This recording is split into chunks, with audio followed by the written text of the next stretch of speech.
Good morning Saint Martin সেরাদ্বীপ উপকূলে আমরা আছি। সাগরের সাইডে নামলাম, অনেক ভেলকায় দিকে ভেলকা, ঘাস নাই।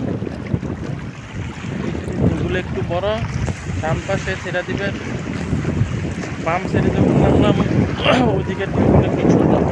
কিন্তু একটা জিনিস খেয়াল করলাম, ডানেও ওই দিক দিয়ে বাতাস আসে, ঢেউ আসে, বামে ওই দিক দিয়ে বাতাস আসে, ঢেউ আসে। মানে দুই দিকের বাতাস, একই সাইড, দুই দিকের বাতাস। সামনে ওই দিকটা যায় দেখি সব দিকে বাতাস হয় কিনা।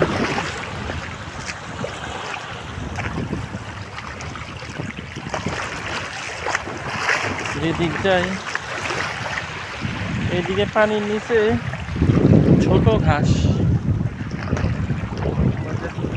কুমিল্লার ভাষায় যেগুলো বলে দুবা ঘাস, ছোট ছোট।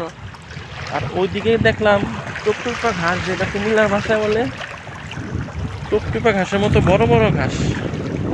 মানে একই দ্বীপ, মাঝখান দিয়ে একটু চর, দুই সাইডে দিয়ে দুই রকম ঘাস, আর দুই সাইডে দিয়ে দুই দুই দিক থেকে বাতাস। এইটা হচ্ছে মায়ানমার সীমান্ত, মায়ানমার থেকে বাংলাদেশে বাতাস দিতেছে। আর এটা হচ্ছে বাংলাদেশের সীমান্ত, এটা বাংলাদেশের সীমান্ত। কিন্তু মায়ানমারের থেকে বাতাস আসছে বাংলাদেশের দিকে, আর বাংলাদেশ থেকে বাতাস যাচ্ছে মায়ানমারের দিকে। মাঝখান দিয়ে একটা দ্বীপ, সেরাদ্বীপ।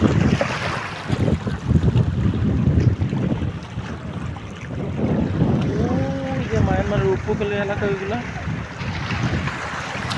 আর এটা হচ্ছে বাংলাদেশের উপকূলীয় এলাকা।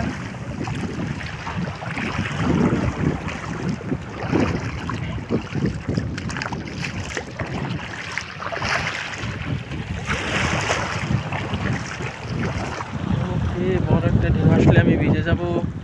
ওই জিন্সের প্যান্ট পরে আসছি, সেন্ট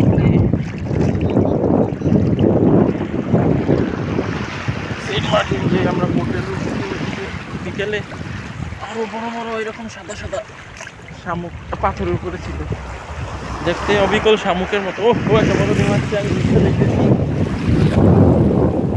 ভাই নিচতে চাই না। সেরাদ্বীপের যে এটা মূল আকর্ষণ, একবারে একটা বাড়ি আছে ওদিকে,